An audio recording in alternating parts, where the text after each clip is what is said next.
Guiding growth empowering prosperity के एक नई सीरीज में फिर से आपका स्वागत है। हम लोग इस सीरीज में सीख रहे हैं डेट और डेट के सब क्लासिफिकेशन के बारे में।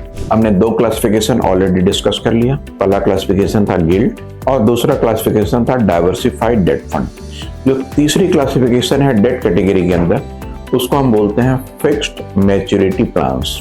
अब फिक्स्ड मैच्योरिटी प्लान्स जैसा नाम से पता लगता है, एक फिक्स्ड मैच्योरिटी प्लान्स वो प्लान्स होते हैं जिनकी मैच्योरिटी डेट जो है वो फिक्स होती है। मतलब आज यदि कोई स्कीम ओपन हुई है न्यू फंड ऑफर के थ्रू, इसको हम NFO बोलते हैं, वो फंड एक सर्टेन टाइम फ्रेम के अंदर पैसे कलेक्ट करेगी और उसके बाद वो क्लोज हो जाएगी and then it will not open for subscription and it will be matured at the time of maturity only.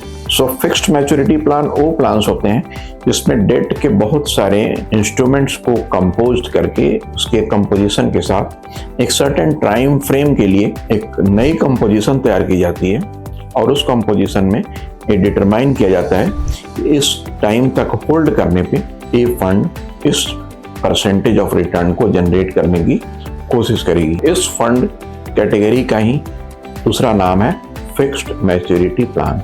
इसकी मैच्योरिटी का टाइमलाइन फिक्स होती है बट मैच्योरिटी की यील्ड भी मोर और लेस फिक्स जैसी ही होती है। अब फिक्स जैसी होने का क्या मतलब है? फिक्स जैसी होने का मतलब ये है कि एक तो पोर्टफोलियो की जो मैच्योरिटी है उसके हिसाब से उसकी यील्ड डिटरमाइन होगी, उसको हम फिक्स बोलेंगे।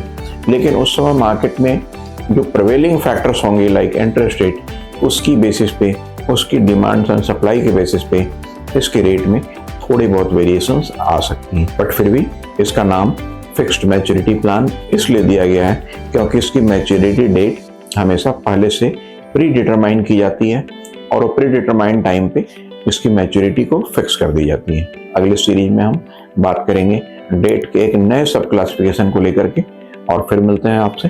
Till then, thank you so much.